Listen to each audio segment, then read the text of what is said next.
Coming up in this episode of the KickCast, a device to help monitor your home network, give your violin a nice shoulder rest, and have your kids build their own tablet. All that and more coming up, so sit back and relax. It's time for the KickCast. Hey everybody, it is time for another episode of the KickCast, the show where we go out and find projects for you to back, sack, or track. I am Ktdata, one half of the show, and joining me is a man that not only does he go and help NASDAQ spread their word to the world, but he also manages to convince his students that playing video games is legitimate research. The one and only Drew Tyler. How are you doing, my friend? I'm good. I don't know how you come up with half of this stuff. It's all true. And it just makes me I laugh stalk the way you. you put it. I stalk you on social media, so this is how I get my inspiration. There you go. Well, you found some good ones this week. I did. I played with NASDAQ, which was really fun last week. I brought a student with me so that they would pay me a little bit more, and then I slide a little bit of money to the student. Plus, it looks good on the resume. But that was fun. What was the video game one? Who did I convince to play? I don't remember, but I remember seeing a picture of everybody sitting around the PS4 because they had to get better at reviewing things. So you got to play the game or you can't review it. Right. It was a writing class, I think, where they were trying to just be better writers. And so let's learn how to write video games. So we all played Starwall with the little wiggly narwhal. Yeah. Anyway, a blast. That was a blast. I did that. I did that. You see, so that's why I think, like, if you guys want a good education, not only in news reporting and new media, but you just want an awesome professor, you guys should go to Weber State University and jump into the comms department. Are you still the advisor for the undergrads? Yep. Yeah, yep. and you will have Drew as your advisor, and if you do really bad, we'll just make fun of you on the show here. Yes, and I had a new advisee come in today, and I know they won't see this, but this new advisee came in. She's like, I'd like to know more about the program. And then proceeded to text on her phone throughout our entire conversation where I was trying to tell her what the program was about and pick her nose and play on the phone and pick her nose and play on the phone. And I'm like, is this important to you? Because I'm kind of taking time out of my day. So I need to apologize on behalf of all the millennials in the world. I hate it too, and I am one of them. I'm in that age bracket, and it annoys me too. But I need to you're not alone, and I'm one of them. Like, I'm supposed to be doing these things, and I hate it. It was bad. Anyway, let's do show. Yeah, all right. So if this is your first time watching the show, first of all, yes, the first part of the show is me hero worshiping Drew because he's that awesome. And the second of all, my favorite part of the show. Second of all, welcome to the show. We hope you guys have fun because that is our goal, is to not only have you find cool projects, but make sure you have fun along the way. So before we jump into that, we have a bunch of news to cover. And this is the first one is actually interesting. And hopefully I put the lower third up right for that. Nope, that's not the one. So Kickstarter has announced Kickstarter patrons. And you're probably going, what? Kickstarter's jumping into the Patreon scene? First of all, they already did. It's called Drip. I still haven't seen anybody use that other than the writer of iZombie. So they already do that. And this is an interesting thing. So Kickstarter patrons. Wow, I'm so used to saying Patreon that I want to say like you can't even say patron without saying I can't say the actual original word, patron. So it's a pilot program that they're actually putting together, and it's supposed to kind of create a bridge between institutions or people, or they call it that institutions that champion creative projects. In other words, rich people. Okay. Yeah. So that's what I'm thinking. I'm like, who's championing projects? I mean, that's how you champion. You put money behind it. So yeah. So they are, and the creators bringing these projects to life. So they're looking for patrons that are nonprofit or for profit, but they all share the belief that creative works are essential to a healthy and vibrant society. So what they're looking for, and this is where I'm saying it's rich people, because you're like, KT, you're just adding labels to people, and you shouldn't do that because that's bad. Here's a requirement. Each Kickstarter patron we select for the program makes a public commitment to support campaigns through a series of pledges that are $1,000 or greater. Or I would totally apply for this, but I can't afford to back projects at $1,000 a clip. Can you imagine? I think if you took all the projects you've ever backed, I bet you're up to 1,000. It's over 1,000. It's over 1,000. But we're not. we are not going to add up the number of dollars I've put into Kickstarter over the years. Let's not do that or I might die. But so then it goes, our team then points them towards projects that align with their mission, and they select which projects they want to get behind, just as any other backer would, to push them one step closer to reality and follow the journey along the way. Patrons create a profile where anyone can learn more about them and see the projects they support. I mean, seriously, if somehow KickCast could afford to back projects at $1,000 levels, I'd totally apply for this, because I that's part of I think that's lost a lot of times when people see crowdfunding now, is that you want to help somebody achieve their dream, and this, that's why I tend to back a lot more. Plus, they also have to put exclusive and limited edition. That's what you back. Yeah. But I do want to back them. So like, if you actually look at my profile, I try to back a lot of the projects, but when I do back projects, it tends to be not just the base level. It's something higher, because I want to help them out. So what they're doing is they're starting out with 2 companies. And Drew, you may actually have heard of one of these 2 companies. So one of them is called American Documentary. So they're a nonprofit media corporation that does documentaries for the public good. So you may have... the Knight Foundation? Is this the same MDoc? I think so. Knight MDoc Patron Fund. Yeah, I think it is. Yeah, the John S. and James L. Knight Foundation. Yeah. So people at home, you may have if you're old like me and not like Drew, you're old. You may have heard of this show called POV on PBS. They make that. So that what they're going to do is they're going to get behind creators from the 26 communities across the U.S. that the Knight Foundation regularly supports, and finds films and stories that kind of form around these communities and help them out in that term. And the other one is Pinewood Atlanta Studios. So I didn't know this until I started talking to a lot of people. Atlanta is a huge spot for filming movies. And Pinewood Atlanta Studios is actually one of the biggest studios there. I mean, because like I think all the Avengers and stuff were filmed in downtown Atlanta, turned to make look like New York and stuff, and I think the Transformers or stuff. So they're looking to help increase movie creators in the Georgia area and help them get that foot into the world, because Drew, you probably know, like, Hollywood that's a tough business to get into. Oh yeah. But once you get your foot in the door, it's a lot easier, but trying to get your foot in the door is the hard part, right? Yes, and then working your way up after you at least have gotten the connection. Like, yeah, it's not easy to get into that one for sure. So yes, this is a fantastic way to start, though. Yeah, I love these large foundations, and maybe one day KickCast will make enough money that I can apply to do this, because I totally would do it, to do like kind of a pay it forward fund where we could even make let the community vote each month on what we're going to donate the $1,000 to. That would be a great idea. I just need to find a rich friend that will be willing to support this. Yes, all we need is $12,000 for the first year. We'll help out. Yep. All right. So, our next piece of news is actually another crowdfunding website. And Drew, you know my day job is in the medical field. Yes. And you guys know I geek out when it comes to stuff in the medical field. And they suffer the same problems that everybody else is trying to get the green. Like a lot of times researchers are spending chunks of time trying to get funding from the NIH or other grants and stuff. So it makes sense that we would see a little bit more into the medical field looking to do crowdfunding. So we found a site called Medstarter, and the thing that I don't get is the site they drop the E at starter, but then they also have 2 other vowels that are still in the name, so that makes no sense to me. It's a little weird. Because if you want to be Web 2.0, it'd be MDSTRTR. You drop all the vowels. Yeah, you drop all the vowels, but they didn't. They only dropped the last one. So this is a crowdfunding site that is for health science or biotechnology kind of related projects. So I kind of just looked through it, and there are a lot of kind of different projects that are kind of help to aim with your healthcare. Like this health monitor right here is a non-invasive diagnostic, so it scans you. You don't take any blood.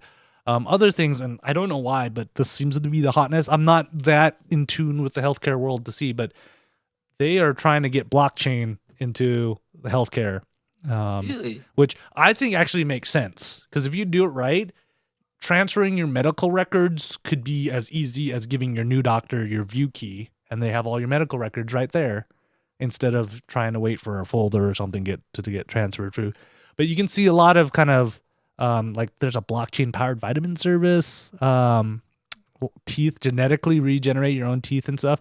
So they all run kind of similar to how your normal Kickstarter is, but it's all different different healthcare related things. And then I like this. It gives you the bio of the person. So you can see this guy is Anthony Stearns. He's the CEO, and then kind of his background, his profile.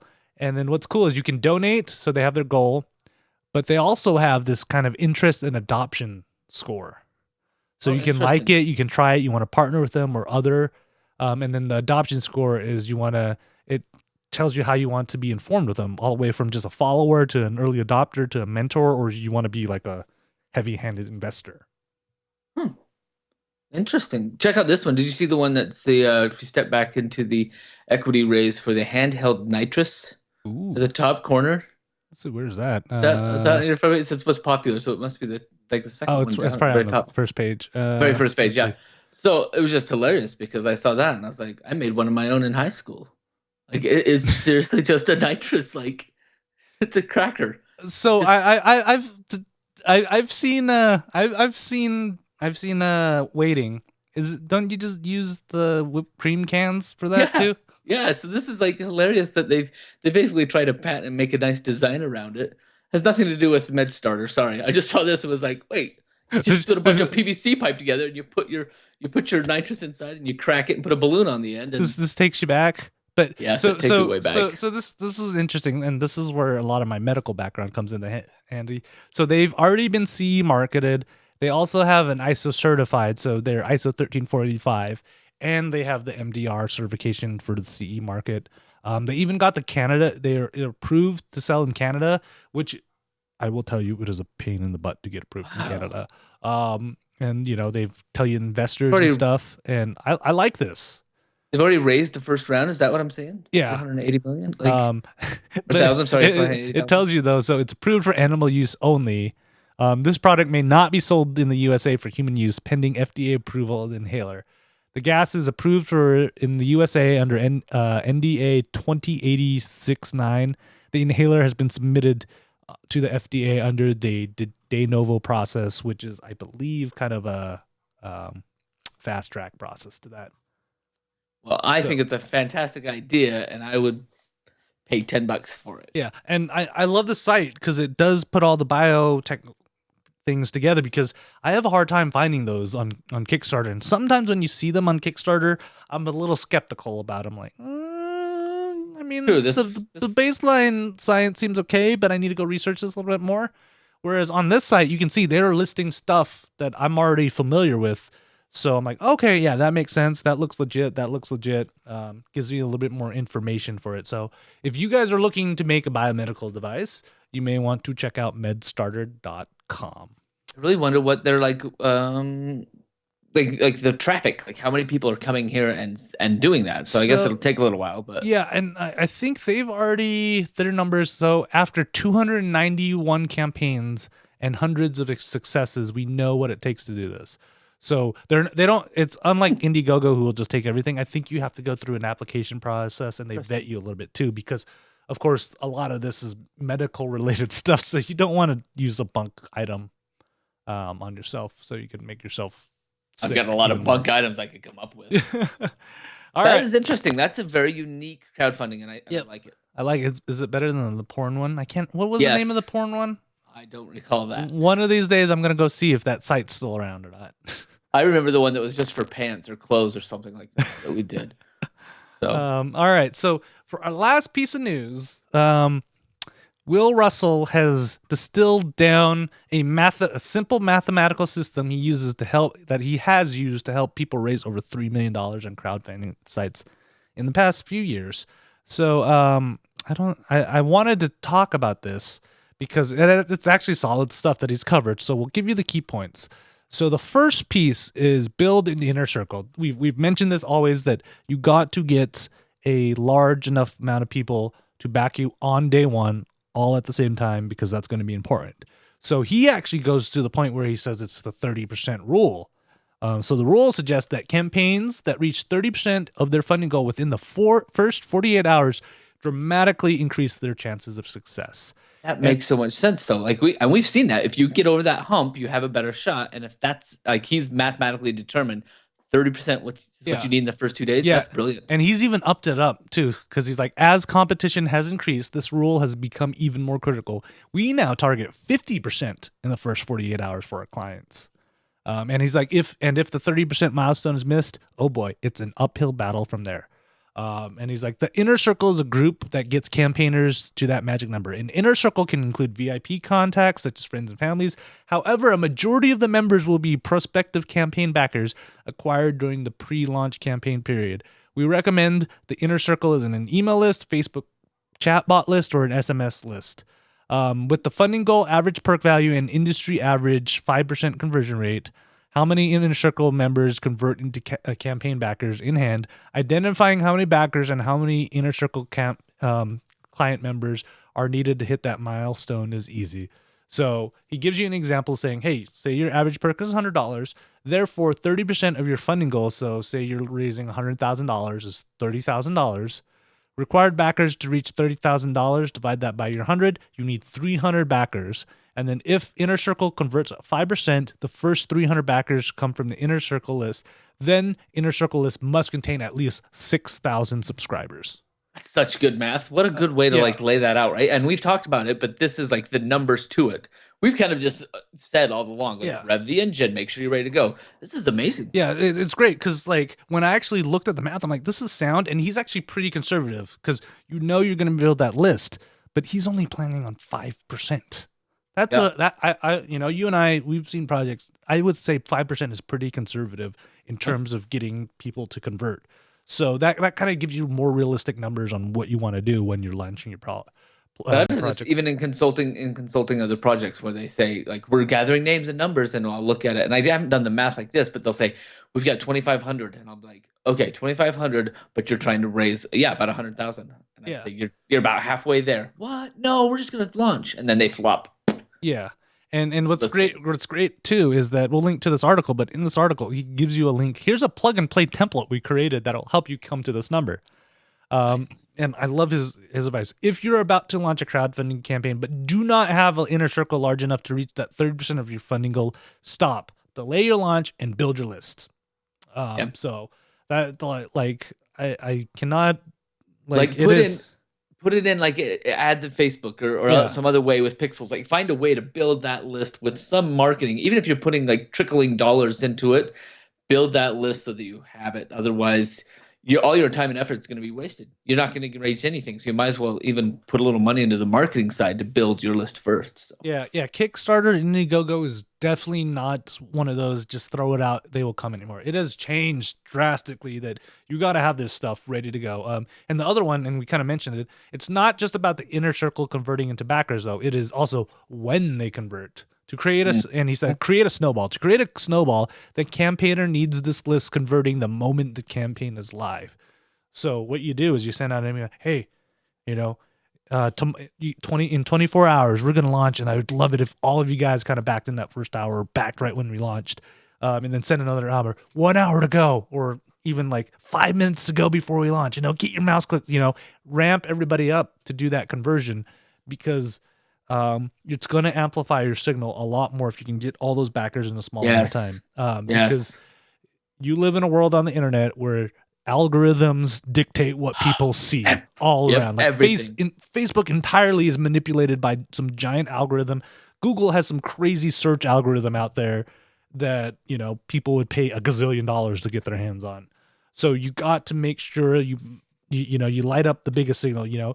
Imagine you're lighting fireworks and you want to be the brightest firework out of all the other fireworks going off. That's what you got to do.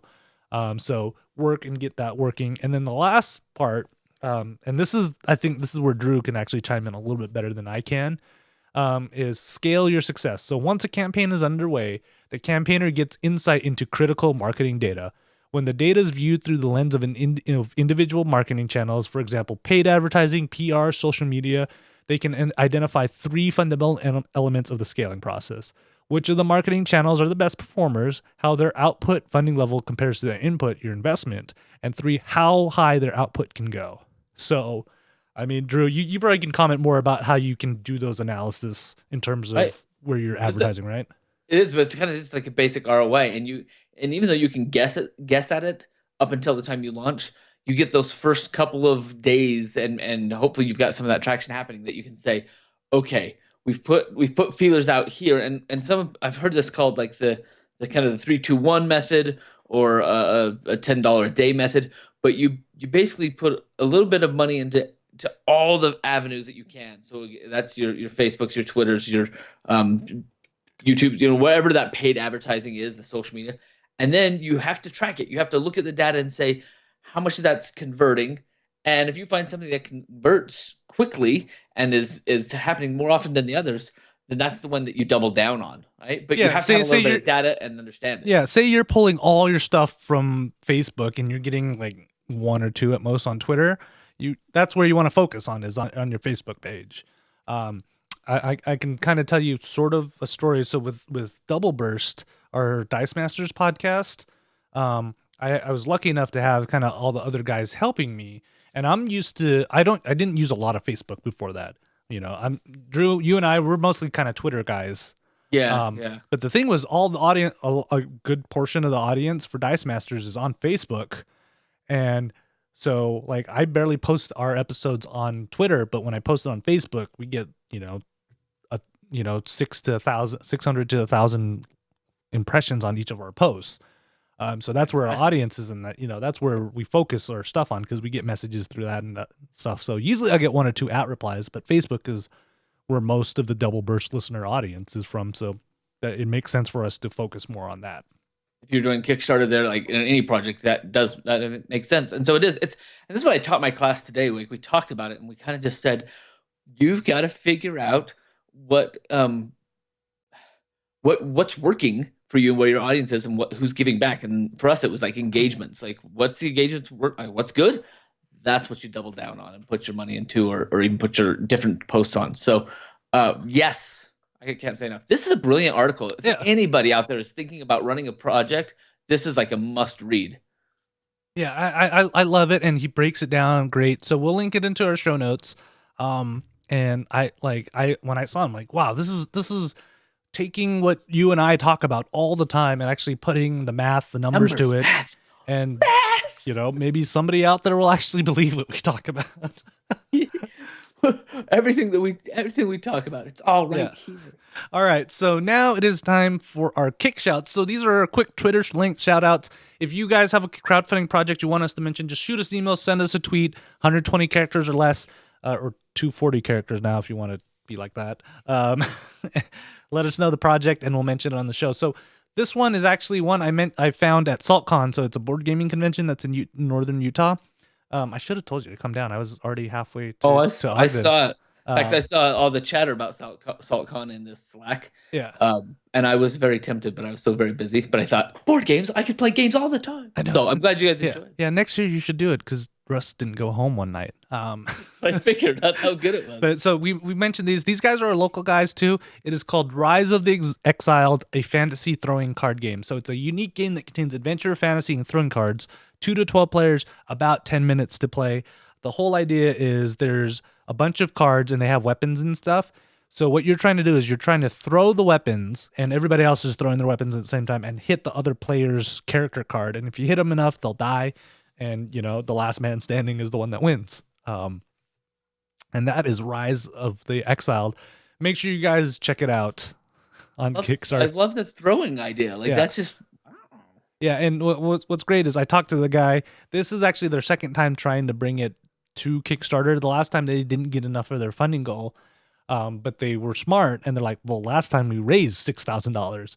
That's why their pledge level is at $6,000. We can get there again, right? Yeah, and they're hoping they can get above that. So that is Rise of the Exiled. Make sure you guys check that out on Kickstarter. All right, so it is time for our projects of the night.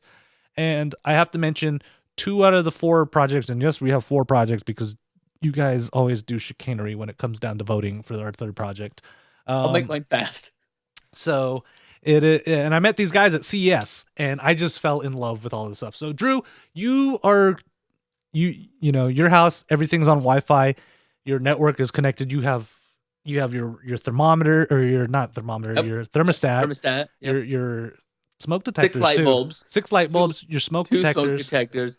All my kids' little, tablety things. I have a kid that won't let go of an iPod from like 2006 or whatever. Like, she won't let go of Hey, it. those things, So, yeah. iPods are still sexy. I still use my iPod Nano every single day.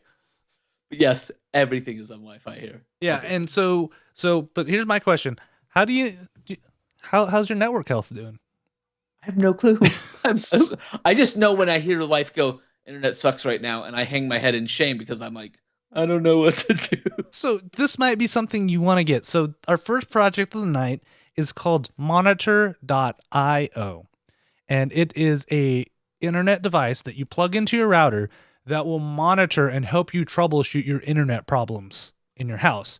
It will tell me like what's sucking internet too much. Yes, it will help you troubleshoot it. It will even help you monitor your internet performance, so it can tell you if it's a device that's taking all your bandwidth, or if it's on the modem side and your ISP is having problems with it. That would be nice to know right there. And, I mean, so I know all the geeks are listening. Well, KT, you can do this with Wireshark and stuff, and do your packet sniffing and look through your logs and stuff. Sure, this might not be for you, but it's for people like Drew, or people for like me, who don't want to sit through all those logs and run through the command line grepping for this information.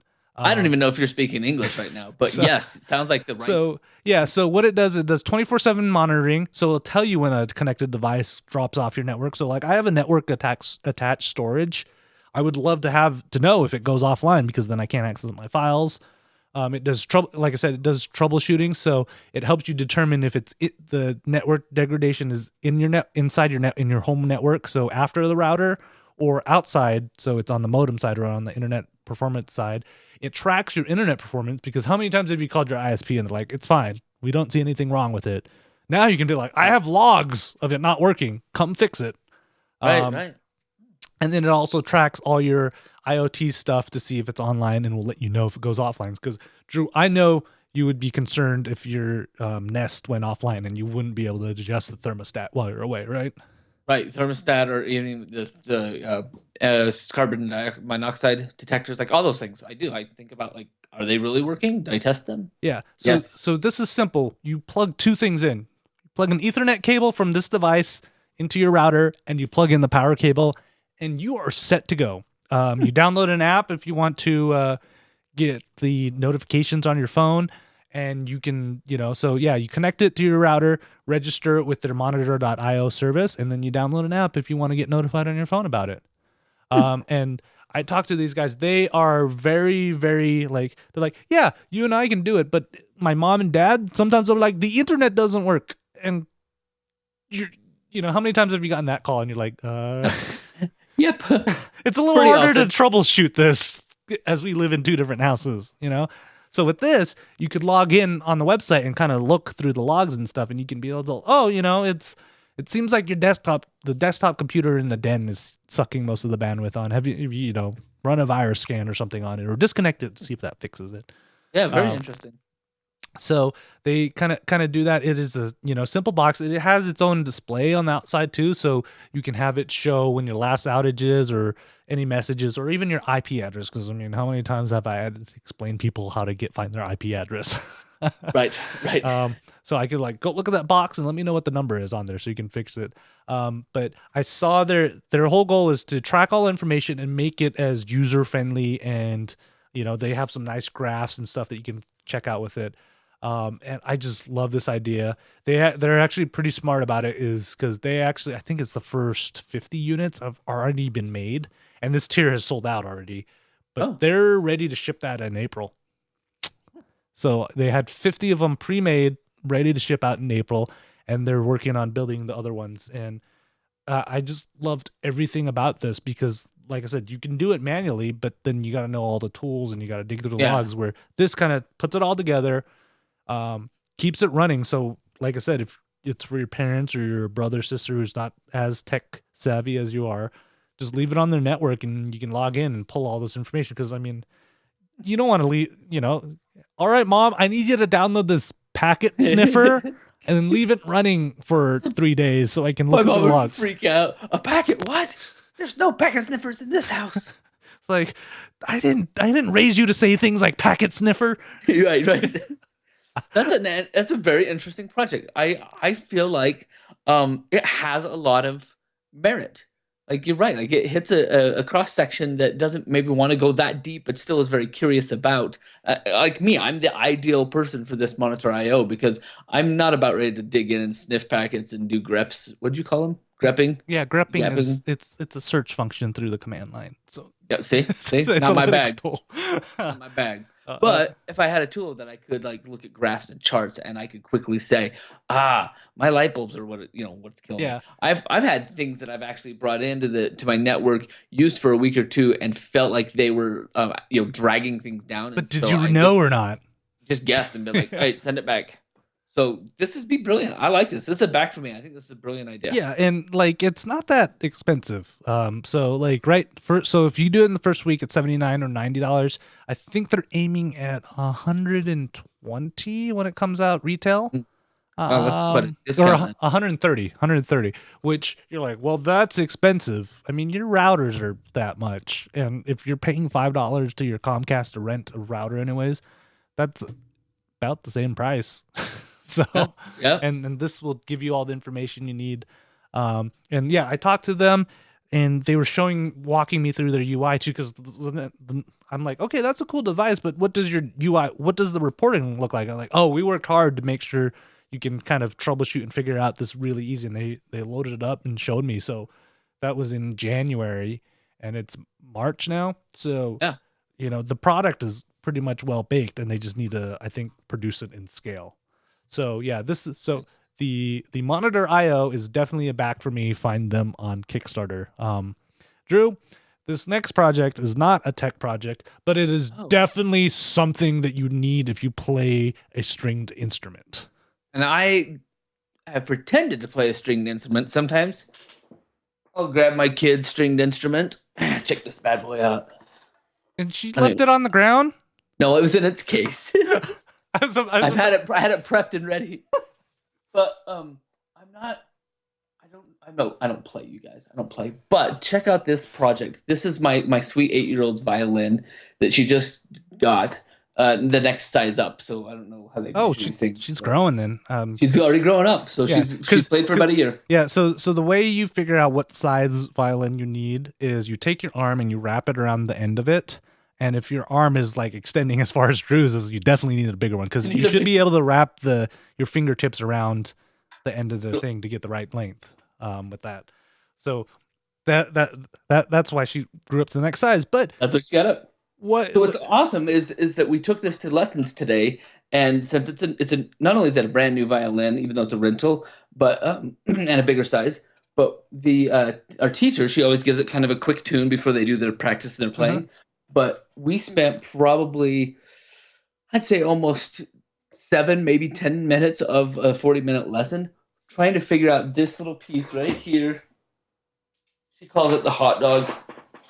Yeah, but it's a I always want to call it a shoulder rest, but it's really a collarbone rest.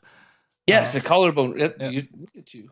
I played the viola. I played the viola for 5 years, so. Yeah. So I have one of those things. The problem with those things are you got to size it right, and they fall off way easily. Yes, big problem. Yeah. So the big problem with that is, and a lot of people don't know, is when you play the violin or the viola, you should be able to hold your instrument with just your chin and your collarbone. Like you shouldn't. Like when you're playing, your hand should not be holding up the instrument. But you do. You have to put a lot of pressure on that. You've got to kind of pinch it. Yeah. And if this is wrong, it takes a lot of shoulder strength and kind of. Yeah. And if you don't have that, you just can't do it. I mean, I remember the poor man's solution for that is what you do is you go buy a sponge. We had a sponge on the last one. And then you cut it in half, and then you take rubber bands and attach it to that. But so this project right here will solve a lot of the problems, right? And that's why this popped up today in my feed as I was looking through projects, and I went, "Oh my gosh, we just spent like minutes of my money time trying to figure out how to make this like fit for my little girl's size." And I could see everything that this guy talks about in his video about what are issues and what violinists, string instrument players, Violas what they are deal cooler with. than violins, by the way. I believe you. So this project is called the Cradle Cushion. Now the Cradle they kickstarted before, and the Cradle was like a much more versatile chin rest. And now they're back like a year and a half later with the Cradle Cushion, which is for that collarbone area. And they do a fantastic job of just kind of explaining the pluses and kind of the benefits of this new, I guess, rendition of the collarbone rest, because they, what they built and had shipped out with all kinds of violins is kind of antiquated. And so this guy just did a great job convincing me that really what they've designed with the Cradle Cushion solves all of those problems. It was just interesting to me that just today I saw all those problems like happening while we're trying to like organize and straighten things, and it was wobbling between, like pivoting on the collarbone. Yeah, nothing's scarier when you're in the middle of playing and you can tell it's coming loose. Oh jeez. You're like, my expensive instrument's gonna knock over. Hold it. Anyway, so I looked at this and I thought, what a fantastic like answer to this problem is the Cradle Cushion.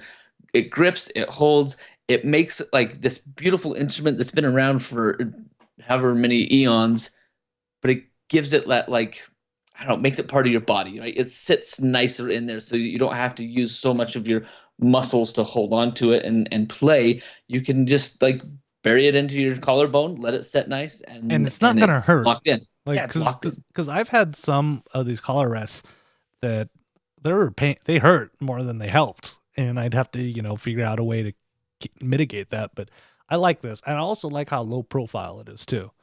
Yeah, you can fit that in the case. You don't have to put it on afterwards. Yeah, that was always the pain, and I'd always have to make sure I wouldn't forget my shoulder rest because it never fit in the case. Yep. Yeah, so yeah, I totally back for me. I think that just the Cradle has done some. They've already like proven themselves in previous projects. The Cradle Cushion is just like a fantastic iteration where they listened to the market and they said, "Oh, you guys want us to fix that? We'll put our minds to it." And then they came up with this. And one of the cushions is like $30, which is it's totally worth it. It's better. Trust me, it is totally worth it because you don't want to be the ghetto looking kid that has like the sponges, two sponge pads hanging under your instrument, and you had to make sure you got the sponges that didn't have soap already in them. Like that's when I discovered that there are some sponges that you can buy that already have like dish soap embedded into them, and you don't want to do that because you're gonna ruin the varnish on your instrument. That's too funny. Totally a back for me. The Cradle Cushion. Yeah, this one's a back for me too. I love it. It's already funded, and there's definitely a need for this. So what's great is this actually might be a great kind of gift for birthday or Christmas for somebody who plays a stringed instrument, because you're like sometimes like I stuck with the chin rest I had for the longest time because like, well, it works, right? You never kind of look out to see if anything's better. So the Cradle Cushion might be that. A good gift for that. Can you tell, would this fit on like a smaller violin? Does it look like a universal size? I'd have to check, but it probably does. Yeah, I have to check, but I think it does. If not, that's a great question to ask kind of in the comments or send them to see what they're doing. Yeah, would this fit? But like I think it's about standard size, so it should fit. Okay. All right, so now it is time for our last project, and our last project is always special because you guys at home are always get to play with it, and you guys love to mess with me because you always somehow seem to make the options tie. So we actually have two of these projects. The first one I'm going to need your help with, Drew, because I have zero experience with this. But so when your kids were growing up, did they have an alphabet pegboard? Yes. So if you guys don't know what that is, because I had to, if I didn't see the visual of this, I would have no idea what it is. A pegboard is one of those boards that have A to Z on it, and you can pull out each letter, and then there's a picture of like an apple or something under A, right? And the whole goal is to kind of get the kid to be able to link the two, right? A is for apple, B is for, I don't know. Right? It's chronological, like which one comes first. It's also like, what letter has what sound. So it's just a puzzle that has letters. Yeah. So the big problem with those is it's static. Once they've learned all the letters of the alphabet, G is for giraffe or giraffe if you want to teach your kids that. Giraffe. That's it, right? The board's useless. Like, do you have a alphabet board somewhere in your house? I bet I do. I bet I do. I'm sure it's in a bucket down in Sky's room. Yeah. So what's great about this is it's interchangeable. So there's actually a slot in the back of the board, so you can take out the sheet that has like A is for Apple, and then put in another one, and it has different, kind of different things. And the whole idea is, as the kid grows up, you're gonna find different kind of backgrounds that they can associate and go with when they grow up. Like I think one of them was, I think I saw A for Autobus, even though it's Spanish, I think. Sure. But okay, so we're talking like basically a dynamic puzzle board. Like Yeah. you can change it. So yeah, you just slip in a new sheet of paper, they pull it out, and bam, different things. So that, because you know how some kids tend to start memorizing locations too on the board. So if you switch that up too, it's gonna cause them, oh wait, I gotta, think about this a little bit more, right? And kind of make that kind of way to associate with each other. So as the kid grows up, they can learn new vocabulary words and stuff with it too. Brilliant. And really it makes it just so much more versatile, because these boards, like, you're paying like sometimes $15-20 because it's all wood and it's all like, Seriously? they're not cheap. And so I pass them down from kid to kid, and that's how you kind of justify the cost. But to do something dynamic like this, your kid could use this even up until, all the way probably even through grade school. There are things that you can attach to the ABCs that, while it's a different learning process that would happen in that age, you could still work vocabulary. You could work other types of things. Yeah, and what's great is it comes in different languages too, because I know your kids go into a Chinese immersion school, right? Yes, ni hao. And then I think one of my friends, their kids learned in Spanish. Aloha. So that's not Spanish. Aloha Spanish. So ashamed. So what you could do is you put in an English one, and then you go put in like a Spanish one, so it helps them be bilingual, right? Yes. Like autobus is Spanish for bus, if I remember correctly. Besa la cabeza. I'm trying to think of all my Spanish words. So like, yeah, I love how it allows you to grow with the kid and change things up, because I don't have any kids. I sort of have experience, and I've noticed that some kids, they get smart. Like, they don't really make the association. They just know where it is on the board, and they know if they do it right, they're going to get a treat or something.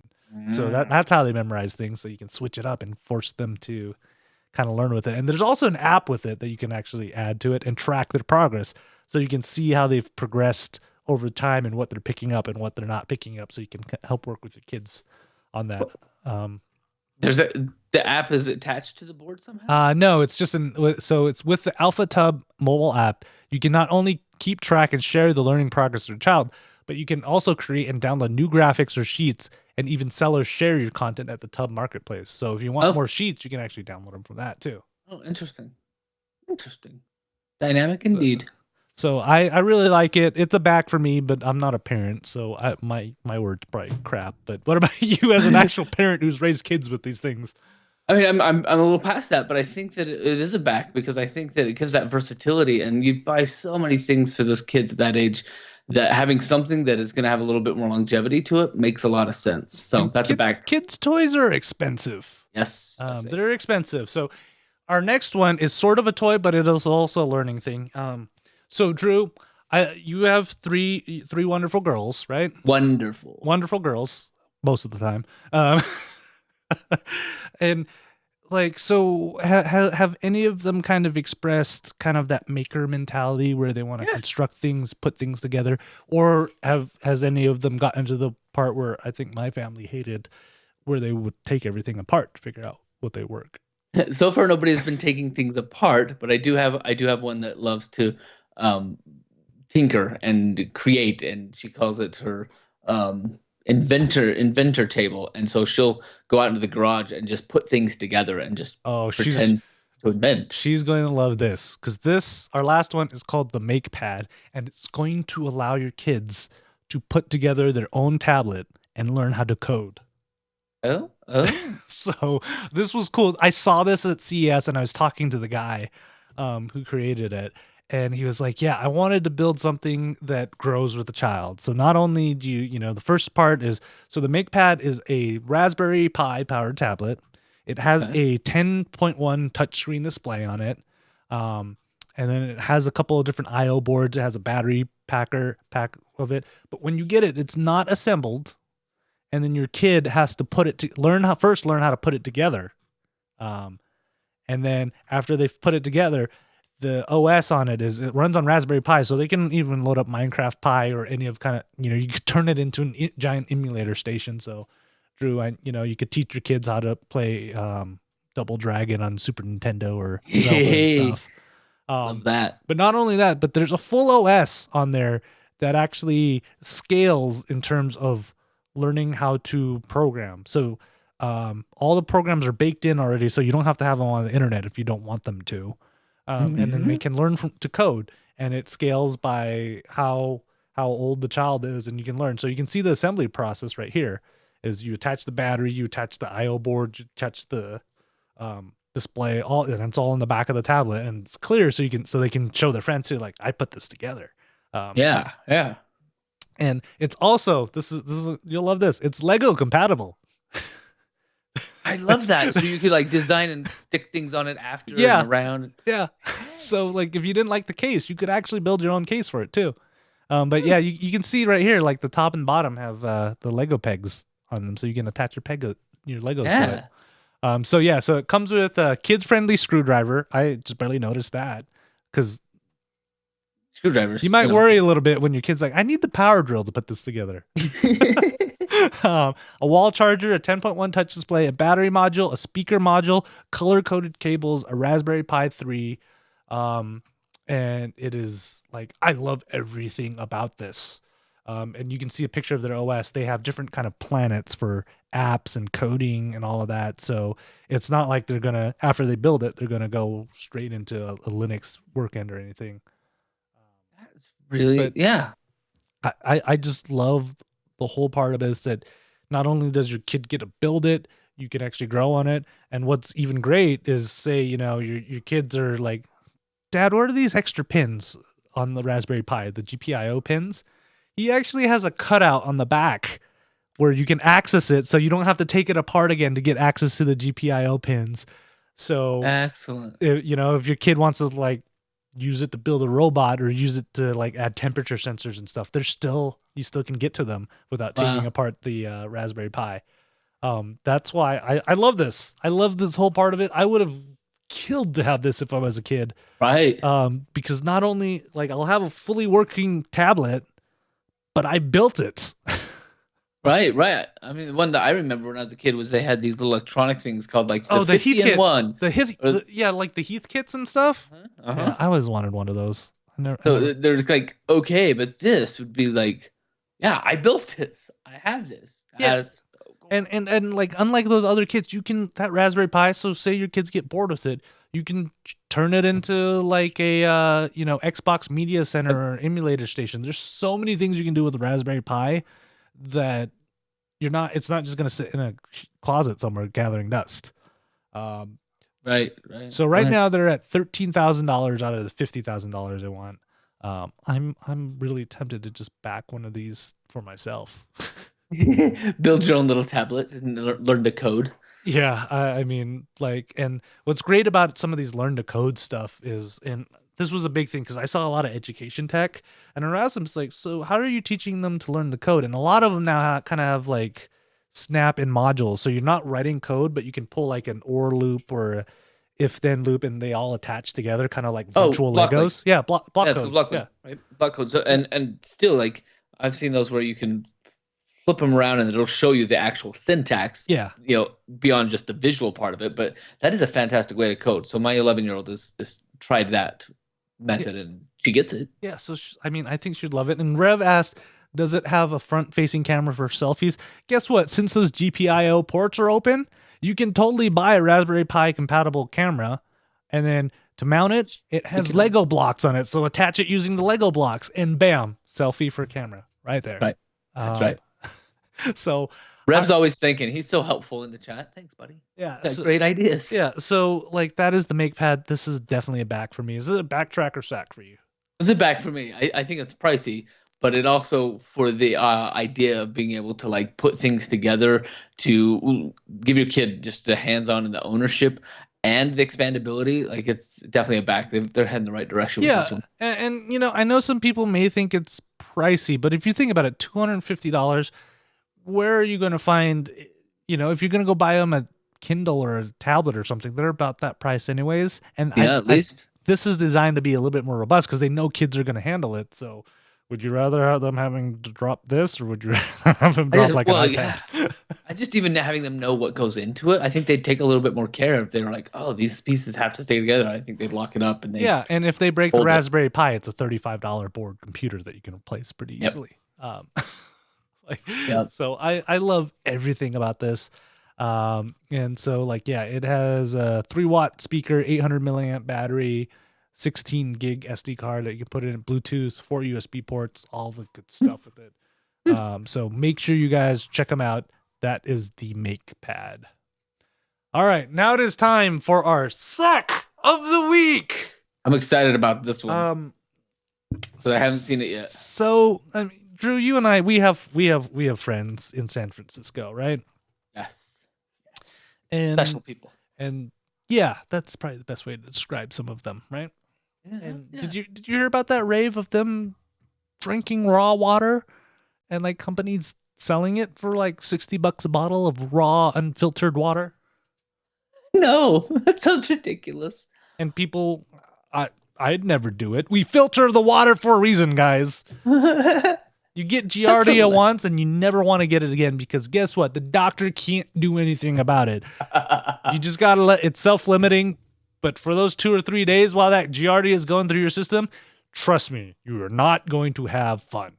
You don't want Giardia. Filter your water. Dang it. Do it. No. So I guess this is going along that. And I don't know French, so correct me if I'm wrong. So it's called 24K Udor, what or whatever. I don't know. I think Spanish. Well, is it Odor? Odor. So this is 24 karat gold mineral water. Oh. The water that twinkles help us create the first commercially available gold water. Gold water. So I get it's water that has gold specks in it. What? I posted this for everybody in the Slack channel where all the podcast hosts are, and I'm like, why? And everybody was like, just because they can. 24 karat gold mineral water, glass bottle.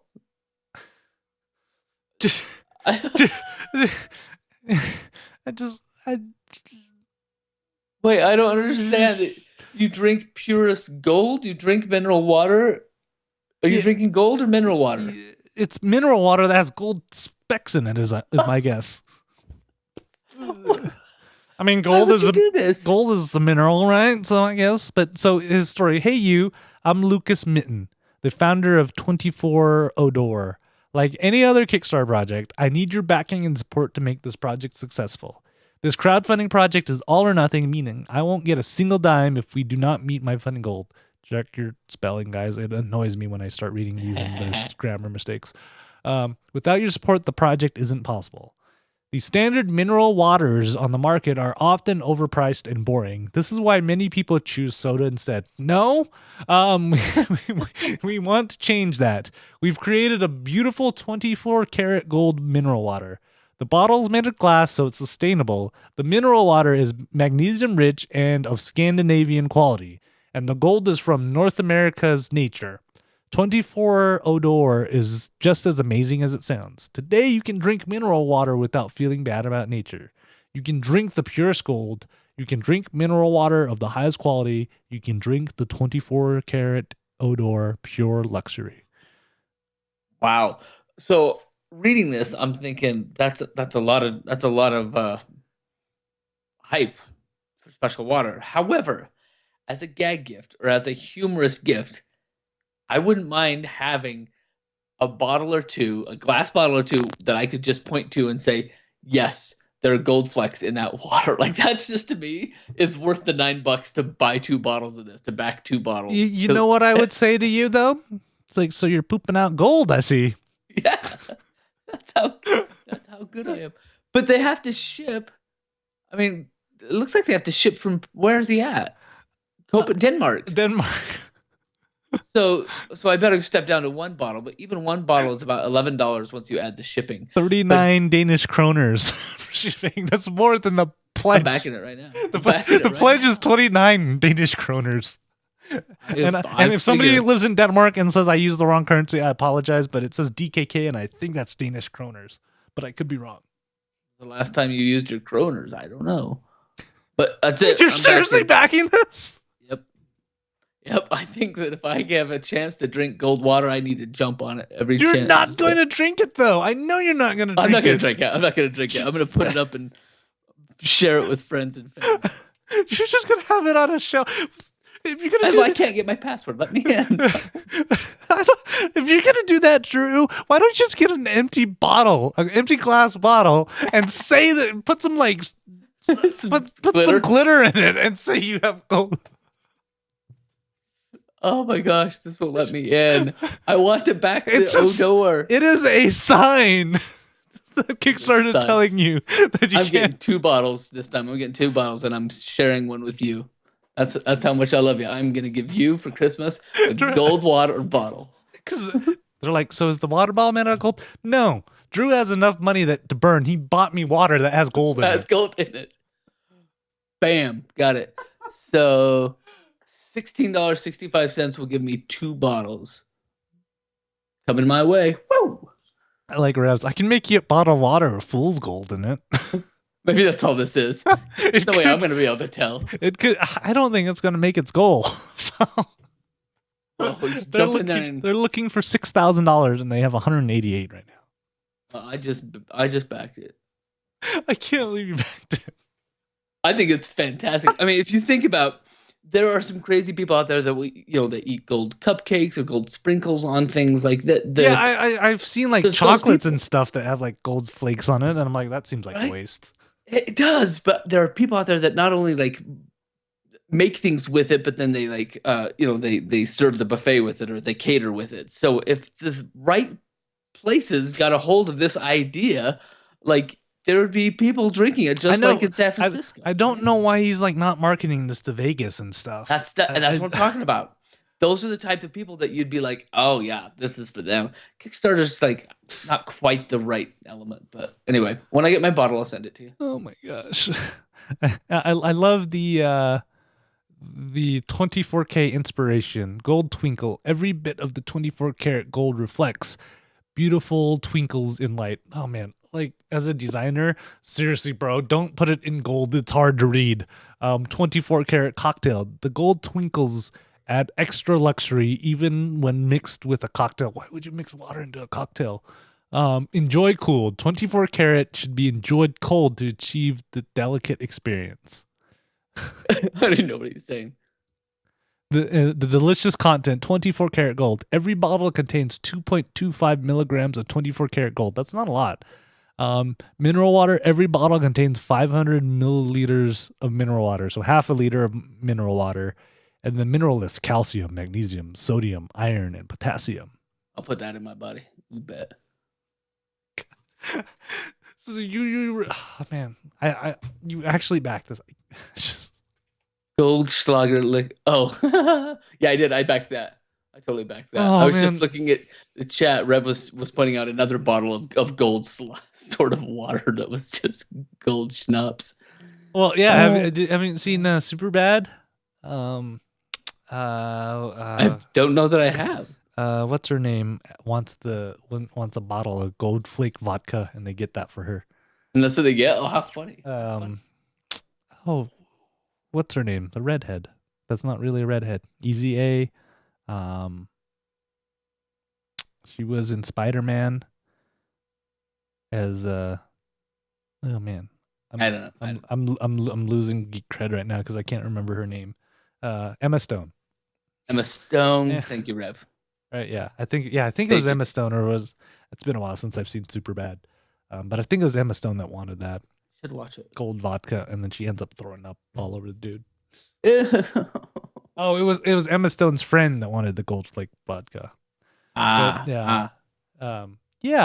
Chat was pointing out that this was not the first sack that I've backed I know. And then I feel like you're reminded me. trolling me somehow by backing all these. Did I show you? Did I show you the Yeah, strip off? yeah, The it was Band-Aid yeah, opener? we did the strip off. You covered that too. Yeah, I got it. It doesn't work. Doesn't work very well at all. Yeah, at this rate, we're gonna have to change sack of the week to Drew's back of the week. Drew's back of the week. KT picks it and Drew backs it. What was it? There was one that was like, was it the buttagram, the twerkagram? What was it? It was some sort. Do you know which one I'm talking about? I think I remember that. It was a sack that they were gonna like do like a personal personal twerking video. Thrustagram. It was a thrustagram. I wanted one of those so bad. Did you back that one too? Yes. This is a dangerous habit that I have. Oh, jeez. So if you guys ever look at Drew's Kickstarter profile, and you see weird things, it's my fault. I apologize. Yeah. I apologize. So that, guys, is our sack of the week, and unfortunately, that is the end of our show today. I think we stretched this show to over an hour, didn't we? Yeah, but it was worth it, I guess. If you guys enjoyed it and you want to see when Drew gets his 24 karat gold, follow Join me. If you all back, we might actually make our goal. Follow him on Twitter at Night20, at Ktdata for myself, and at KickCast for the show. If you guys have any suggestions for sacks of the weeks or anything for the show, shoot us an email, kickcast@ktdata.net, or on our Facebook page, facebook.com/kickcast. I managed not to say the double burst one, but let's be honest. Let's be honest. If you message the double burst one, I'd get it anyways. And kickcast.net for our show notes, past episodes, and links to the Ktdata network if you're ever curious what else we do on the site. Hopefully, I will have our SaltCon stuff up soon because I didn't do a lot of video there because it's mostly playing games and not convention stuff. Drew, you got anything to plug before we go? Did we talk about my my documentary in the Utah Film Festival? It was nominated as one of the. Oh no, no, that's new. So yeah, that new. So it was nominated. Windows of Change was nominated as one of the. So they take like the top 10 out of all the entries, and that's the ones that get rejudged, I guess. So that was for the Utah Film Awards. We're in the top 10. I don't expect to Can I vote for it somehow or anything? No, it's all into judges. Can I bribe someone? But I'm excited about that. It really validates a lot of the work that we put into it, and it's really nice to see that out of like 2,000 entries, they whittled it down to 400, and then each of their categories, they have kind of a top 10 that the night of the awards they'll give a first place out. So I'm not expecting that, but I'm really happy that it got nominated. So that's about all I'm promoting. Maybe when's the deadline for the voting on that, or when are they going to announce it? The show will be April 7th, so I think it's coming up. All right, so hopefully in 2 episodes time, we will have some news. I will have to introduce Drew as an award-winning documentarian. Right now. Right now, you're a finalist. Documentarian. Yeah. Good enough for me. Happy. Totally on there, and of course, can they still download it? Because I think it is an amazing piece of work that should be watched every single time, or every single week. And well, it is. It keeps you grounded, even just once a year, to be like, oh, hey, I should serve more. So it's a heartfelt, like, inspirational, motivational thing. So yeah, and I loved it, and like. It's weird because you're not in it, but I can feel the touch of Drew, or is that the wife? But it's much of her. She did so much work. But yeah, I loved it. Make sure you guys check that out. We'll link that in the show notes also, of course, and then join us for our next episode. Which, oh my gosh, March is already halfway done. March 27th is going to be our next live show, and you want to show up because the conversations we have. If you like the conversations during the show, you'll love the conversations before and after. Can we have a Patreon level or wherever you go with this that's just a thrustagram, a weekly thrustagram from Drew? You can do that. No one wants one for me. No one wants one for me. Or maybe it's an unsub. If you back us at this level, we will not send you our thrustagrams. You're welcome. Yeah, and while I'm here and I'm mentioning it, if you guys are listening to this and you have Amazon Prime, but you don't do the Twitch Prime, I would greatly appreciate it if you actually made a Twitch account and went to twitch.tv/Ktdata and link up your Amazon account and send a Twitch Prime sub this way. All the money goes back into the show in terms of hosting fees and all that good stuff, and maybe 1 or 2 tacos, but I'm being transparent with you. So, all right, guys, we will see you in 2 weeks. Bye-bye. Bye-bye.